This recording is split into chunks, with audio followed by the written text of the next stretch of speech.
Going live.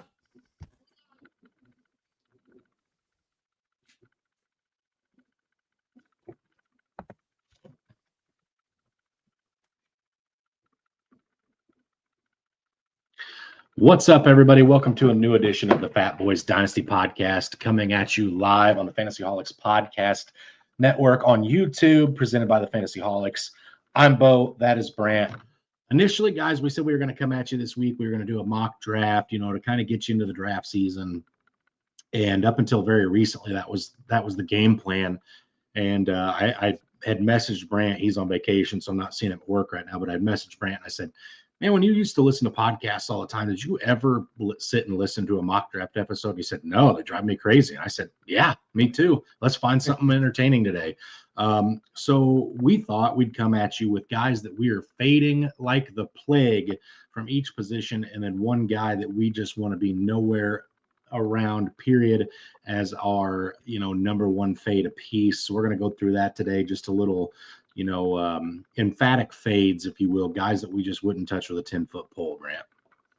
Yeah, absolutely. And I'll tell you what, it's really hard when you sit down and you look and you're like, who would I not touch? And then you start looking and you're like, oh, I don't want this guy. And then you start looking at ADPs and you're like, well, apparently nobody else wants him either. They're starting to see the same thing as we are.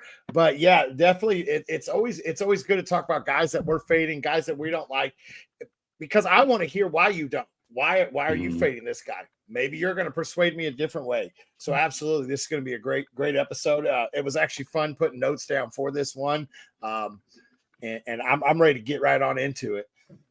All right, Brant. Well, I'm excited. I'm ready to get going. We had our first live action of football last week. Trey Lance, I have to say, looked good. Hoping he gets a chance someplace maybe, but Trey Lance looked good. You're one of your former favorite tight ends, Will Dissly, caught the first touchdown of the offseason. First 2 catches, baby. And this weekend, everybody else's team gets to play some preseason. We get some rookies. We play tomorrow night. We get some rookies we get to see. Falcons also play tomorrow night. So, yeah, it's definitely getting closer, which means it's in full-fledged draft swing for a lot of us, which does mean it's time to put out those guys that you're not going around so other guys know who to avoid based on your thoughts, Brant. So if you want to start us out with the quarterback position. Absolutely. The quarterback that I'm fading, I don't want anything to do with. I'm trying to avoid. He did, he's finished in the top 10 the last 3 years, so he's a good guy to sit back and wait. That's Jared Goff. I don't want anything to do with him this year. I think they're going to lean a lot on that run with Gibbs and Monty there. And I just, Ben Johnson's gone. Their defense is getting back to fully healthy. We saw their defense that was actually dominant. I don't want to say dominant. They were actually holding some teams down. And I think that's what they're going to do. It's not going to be that heavy, high-powered offense that we've seen with Ben Johnson scheming for these deep balls. Jamison Williams, I really don't. I'm also fading him, but he's not in any of my list because I don't know how well they're going to scheme this open for these receivers as well as Ben Johnson. We saw how great he was at getting these guys open. I just don't see Goff as being a top 10 quarterback this year, and where he's going inside the top 10, I think I would rather sit back and wait for some other names or try to possibly snag one up early because the years of the pocket passers are gone, and that's what Goff really is. And if he's not airing it out for 350, 400 yards a game with 3 or 4 touchdowns, he's going to be a mediocre quarterback at best for fantasy. Yes, they're probably going to win some games, but you're going to see a lot more of Gibbs and Monty, I think. That's a take there, Brant, because a lot of people are expecting the Lions offense to just take off right where they left off. But I'll tell you, that's going to be a common theme, or at least a reoccurring theme on this episode, at least for myself. So I actually went the complete opposite at the quarterback position. I went from a guy who's not a pocket passer at all. He's barely a passer. And honestly, he's quarterback 29 really to start the season right now. But I've heard so much camp hype about Anthony Richardson and the Indianapolis Colts. Yeah, he's beaten Daniel Jones. That is not an accomplishment, folks. Daniel Jones beat himself out of a job in New York. And listen, to put it into perspective, Brant, Anthony Richardson last year posted a QBR of 47.4. 47.4. You know what Desmond Ritter's was, who got ran out of Atlanta after the 2023 season? 41.4. That ain't a whole lot better for a guy like Anthony Richardson that people are trying to get you to buy in on at this point. That'd be like somebody trying to sell you on Desmond Ritter. I don't know anybody out there that's going, yeah, give me a taste of Desmond Ritter in fantasy. But there are still people out there saying, give me a taste of Anthony Richardson. And I get it, right? The athletic profile exists. He's big, he's strong, he's fast. He's going to get rushing upside from the quarterback position. Man, this guy has some weapons in, the new tight end Tyler Warren. He's got Adonai Mitchell, Josh Downs, Michael Pittman, one of the best running games in football, and Jonathan Taylor behind him. And I still I want nothing to do with Anthony Richardson under center. I am giggling anytime I see something come out from training camp there with them that states he's going to be good. I'm not going to be fooled by a preseason game if he looks good against the other team's second string guys. I just can't buy in on it, Brand. I'm out on Anthony Richardson. Again, listen, I'm the first one to tell you when I'm wrong, I'm wrong. But until Anthony Richardson comes out and proves me that I'm wrong, I'm staying as far away from him as humanly possible. Yeah, Anthony Richardson's a guy that if I'm sitting there at the end of my draft going, oh, crap, I didn't draft a quarterback, and he's sitting there in my 17th round or whatever, I'm probably going to grab him, but I'm definitely not going to go leaping or reaching for him. He's going to be a guy that I'm like, oh, man, I got so caught up in the values and all these other rounds. I better get somebody. And, yeah, that's a guy because, yes, that rushing ability is phenomenal. But you can rush for 100 yards and not find the end zone because guess what? When you're on the 5-yard line, I don't think they're going to let him going into that traffic. They got a big old running back in the backfield that's going to be the one running through all that traffic. So yeah, absolutely, this is a guy that I'm avoiding. Okay, as well. All right. So I thought when you said you're going to go to the complete opposite and talk about rushing quarterback, I thought we were going to have to skip a whole position because I was going to feed in with you, but we'll get to that later. You talked about a different guy that I wasn't thinking of. But my running back, I'm going with James Conner. Everybody's talking about this guy. He finished his number 11 last year. He's never played a full 17-game season. He did finish his number 11. Well, right now, you have the rushing quarterback of Kyler Murray, who's still there. You got the emergence of what everyone's talking about, Marvin Harrison Jr., how well he looks. And then you still have Trey Benson, who was banged up last year. We didn't get to see everything out of him.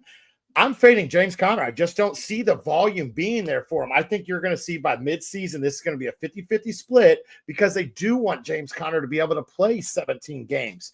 And so I think that they're really going to avoid trying to give him that heavy workload. And I'm sorry, Arizona's defense doesn't scare a whole lot of teams, so they're going to have to throw to keep in games, and they're probably going to be looking at Trey Benson or somewhere else outside of James Conner catching the ball. You got Trey McBride there who just finished phenomenal last year as a tight end. So I'm fading off of James Conner this year. All right. I will not get on that boat with you, Brant. You will be on that one on your own. I'm going to stand on the dock and wave at you as you sail out.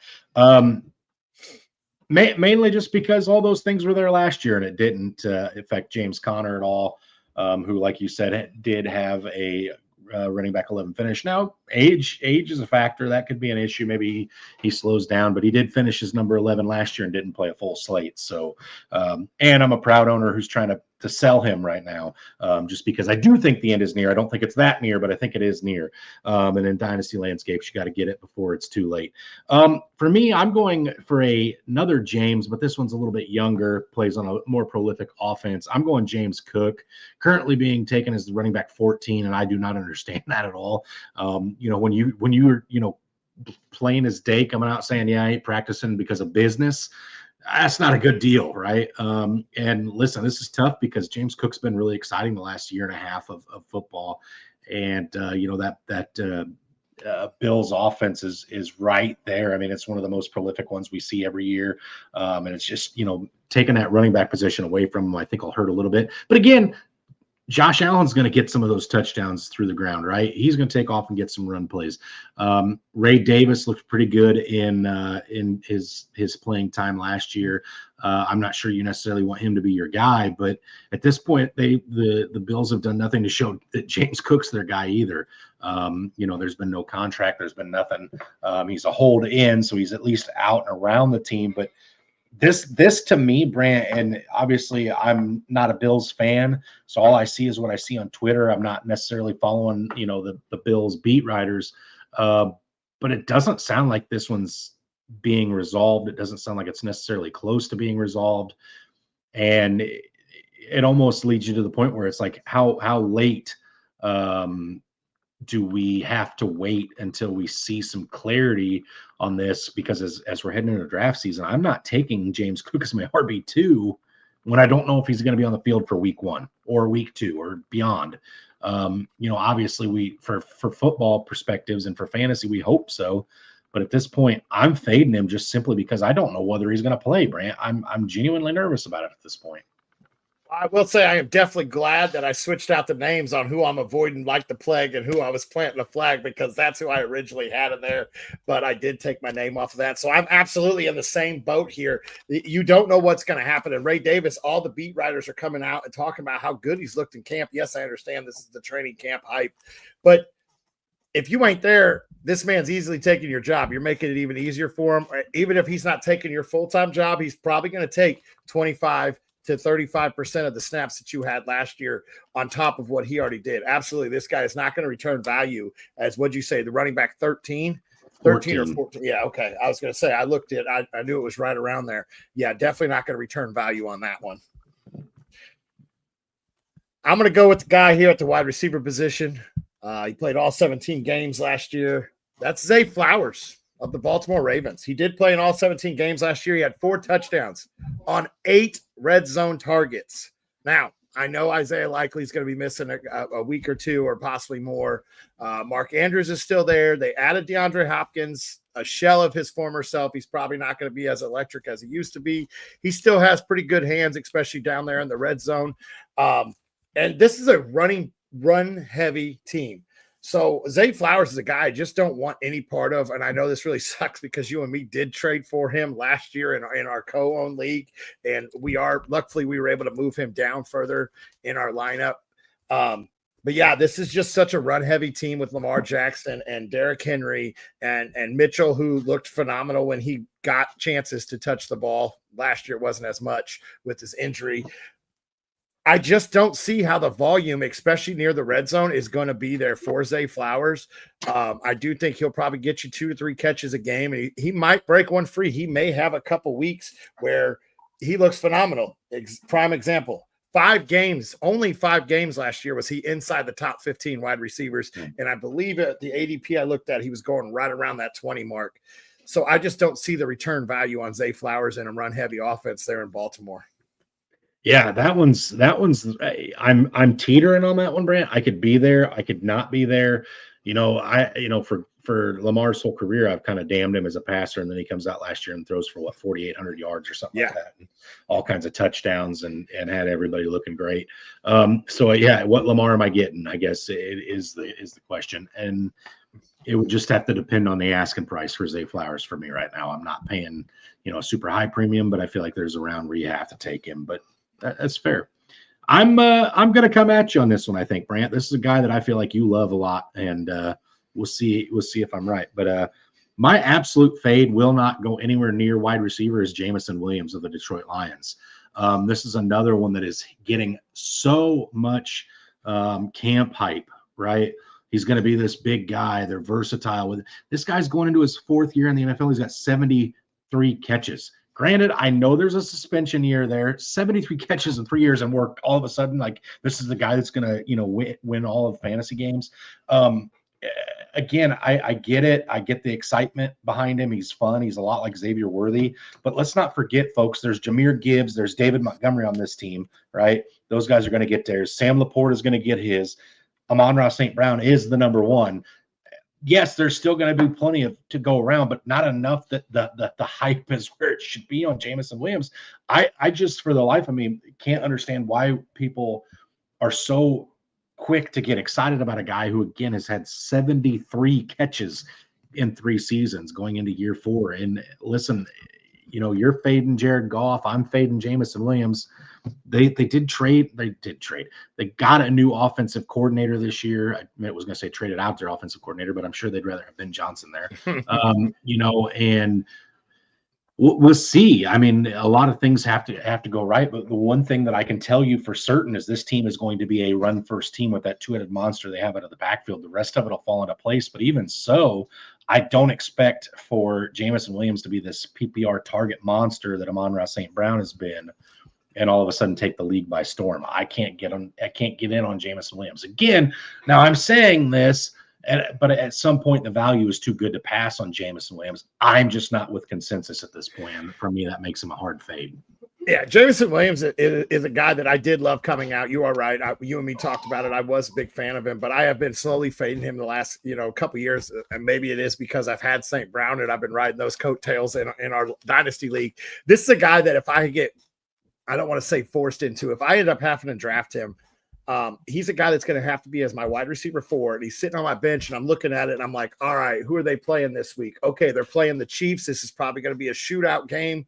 Both quarterbacks will get it going. I'll put Jamison Williams in. If it's going to be a game where I think that they're going to control for the good part of the game, or it's going to be extremely close, I'm not going to go with it because, like you said, 73 catches in 3 years. He obviously is not the trusted guy to get the first down. He's the trusted guy that, all right, it's 4th and 10 and we're down by 6. I got to hit somebody deep. So I'm going to toss it up and hope he gets underneath it.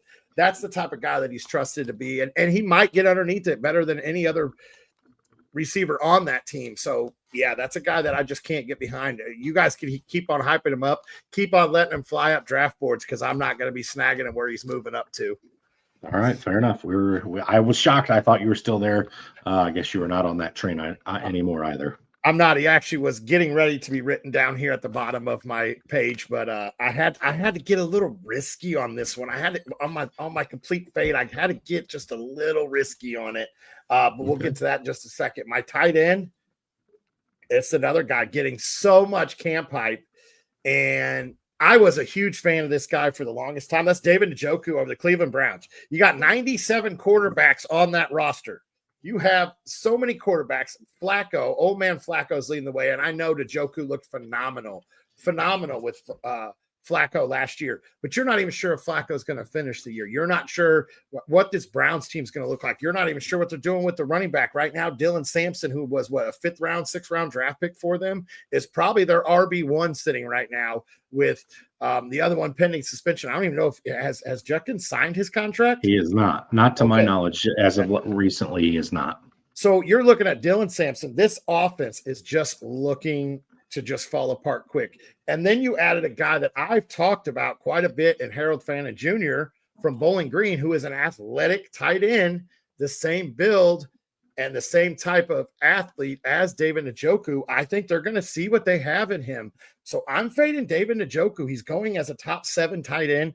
I just can't get on board. I don't think he finishes near that. I don't think I had him inside my top 10 when we did it the other day, but I just can't get under. I can't get behind that hype. Oops, I'm going to tear my page. Not to dispute the David Njoku, just one thing you said that Isaiah Pacheco would have something to say about you fading late round running backs. I'm just saying. David Pacheco. I didn't say I was fading Sampson. Isaiah Pacheco would have something to say about that.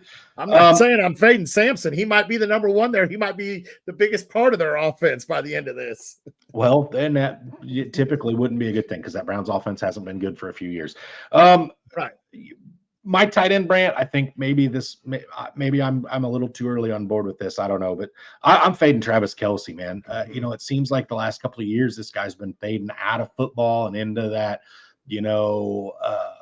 celebrity aspect, dating Taylor Swift and, that they're house shopping in some ritzy neighborhood in Ohio right now. And he started the acting gig, and I read something the other day. I don't know how true this is, but apparently he was in Happy Gilmore, had his cameo in Happy Gilmore 2 for free with Adam Sandler on the promise that he would get more looks for movies in the future. It just seems like he's heading into that twilight. And at what point does he say, hey man, I've done a lot of stuff in this league. I'll play like inside the 10-yard line near the red zone when you need me, but I'm not going to be that field stretcher, getting hit over the middle, 5, 6, 7 times a game. Let Noah Gray take those and I'll come in when the glory is to be had. And even last season, there was comments from the coaching staff that said something along the lines of, if you have a Ferrari or some other super expensive kind of car, it's not going to be your daily driver. You're going to get it out for car shows and fun things like that. And that's kind of how they were referring to Travis Kelce. And again, at this point in time, Rashee Rice is still not suspended. You've got Xavier Worthy, Jalen Royals. There's some names there, Hollywood Brown. And again, Noah Gray was pretty darn good when he had to play last year and the year before that. He's really starting to come into his own. Travis Kelce, at some point, Brant, he's going to fall outside of the top 5, outside of the top 10.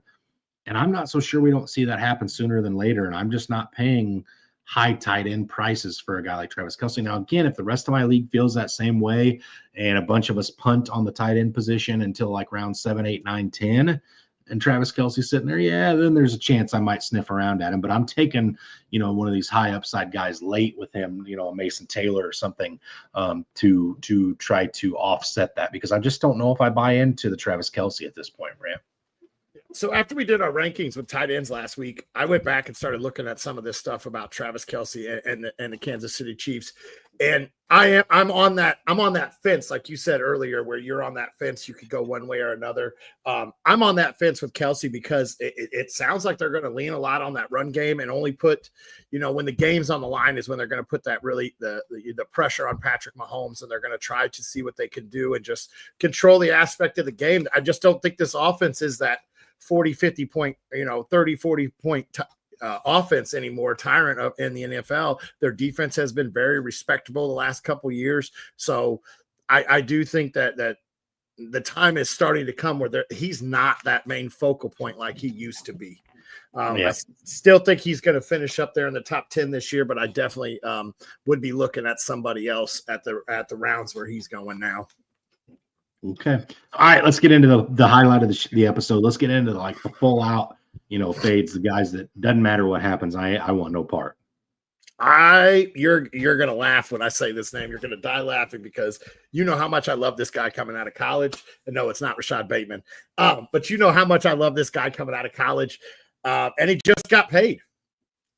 And that's Kyren Williams. I want no part of Kyren Williams this year. He saw 316 rushes last year, 14 touchdowns to finish as the RB7. I get it. Great finish. Did phenomenal.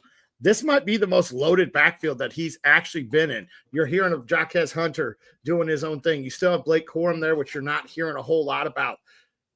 But are you really going to see as many red zone touches when you have probably one of the best red zone wide receivers in NFL history on your team now?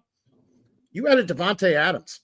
I don't think you're going to see 14 plus touchdowns in your future this year. I think that they'll be looking for Adams, as you and me both talked about, that he could easily finish inside the top 20 wide receivers.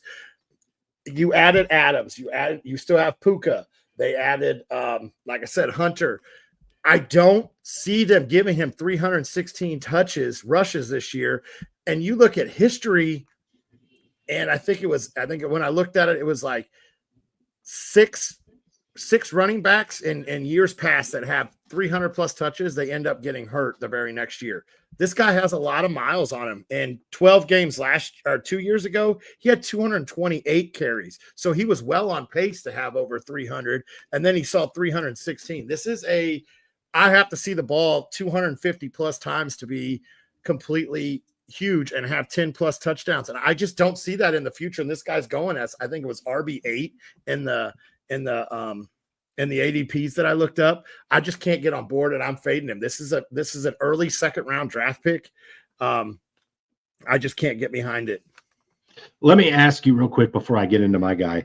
Does the news on Matthew Stafford with the shoulder injury and not being, participating in much of training camp, probably going to miss most of the preseason, if that lingers into the season, does that change your fade on Kyren Williams, or is that one of those things like it doesn't matter who's under center, he's not getting that many touches regardless? I think it's the same with that. I don't think he's going to get as many touches as that. I think they drafted Hunter to take the ball out of his hand. They signed him to a pretty good extension because they do know they want him to be the future and to continue to be in that backfield. So I don't see him getting 300 touches, and I don't see him being that relevant. I think I continue to fade him, and I'm also buying in that Stafford's using that whole veteran presence. Hey, man, I've been in this league forever. I know what I'm doing. I'm going to sit out and rest my was it shoulder or back? I wasn't sure. I don't remember. I thought it was shoulder, but yeah, but there's I so think many injuries in training camps. Who can keep them track? I think he's just using that. I'm getting up there in age. Let me take my break. I'll be out there in spirit.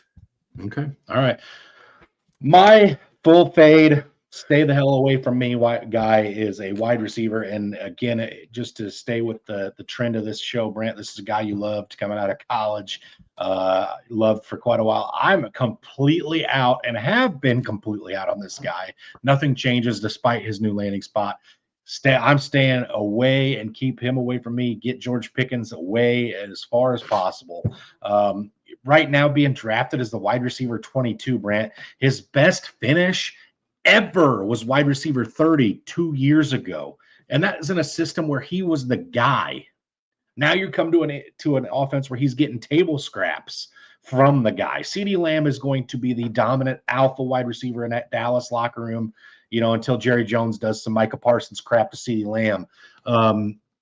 And until that happens, George Pickens is not going to be a top 24 wide receiver. And I can't believe there's people out there, and I'm sure it's, ooh, look, it's something shiny, it's something new, is a lot of what's playing into where his draft hype is. Like, oh, Dak Prescott's the best quarterback, and Dak Prescott probably is the best passing quarterback that George Pickens has ever played with, and he's not going to be in a run-first offense now. That's all well and good, but even not being in a run-first offense, he's going to get scraps for targets from CeeDee Lamb. Jake Ferguson's still there, who is honestly the guy in training camp getting the hype saying, hey, he's going to be a focal point of this offense this year. I just don't know where the love for George Pickens comes from, because let's also be honest, after week one, when CeeDee Lamb gets 14 targets, for 112 yards and a touchdown, and George Pickens has 3 targets for 2 receptions and 16 yards, he's going to be on the sideline slamming his helmet down trying to fight Dak Prescott. So, I don't know where the love for George Pickens comes from. I understand that, he's got that bulldog mentality, that I'm going to take what's mine mentality, but it's worked out in his best finish as wide receiver 30, and we're drafting him at tight end or wide receiver 22. I know this is a guy you roster, Brant. I know this is a guy that, you kind of have some affinity towards. Am I way out of line here, or No, I definitely, I'm okay with keeping him as my wide receiver 4 in that lineup and on that roster with the projection of me trading him. No, I don't think he's not going to be that alpha. I don't think he's going to. There's no way he's going to be that alpha. CD it has been that alpha for. I honestly don't know how many years he's been in the league, but he's been the alpha since he walked in the door at Dallas. Pickens is definitely going to be picking up scraps. And inside the top 24, there's so many other options that I probably would prefer. Let me see if I still have this site up while we're talking about it. I can't get behind, like you said, I just can't get behind the hype. Yes, he has looked good in camp. You're right. I've seen some of his catches. That's great. But you're doing that against your defense. You're doing that where they're playing a little softer on you. You're not getting hit as you're going up for that. Mm-hmm. So he is in. Devontae Adams. Devontae Adams is behind him. Jackson Smith and Jigba's behind him. I'll take JSN. Tet McMillan's behind him. With everything I'm hearing about Tet right now, I'm probably taking Tet over him. Jerry Judy's behind him. Okay, DK Metcalf's behind him. I'm taking DK because DK is my 3 in that league that I just said I'd be happy with keeping. Devonta Smith's behind him. I'm taking Devonta. Yeah, there's too many names. I just can't get on board. Yeah, does he finish inside the top 36? Probably, just because on pure volume that Dallas passes, I do think he has a good shot. And yeah, he's probably going to have 3 games where he's going to ball out and probably be like a top 3 wide receiver that week, just because the best corner in the NFL is probably covering him while CD's getting blanketed. But it's not going to be a week in and week out. This is not going to be a trustworthy guy. This is going to be a lot like the situation they're in. I'm going to use it. I'm not comparing him because I don't think he's as good as T. Higgins, but it's going to be like that situation where Jamar has a slower game. T. Higgins has one of his best games of the year. So when CD has a slower game, it's going to be a top 24 finish as Pickens' best best games of the year. I don't see it happening. Yeah, Okay. I'm definitely fading that draft spot.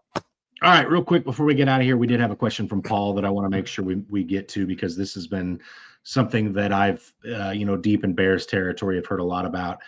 Is Caleb Williams looking like a fade? Seems like there's too much press around him in training camp, and it seems like Caleb may not be a Ben Johnson type of guy for his offense, despite the weapons.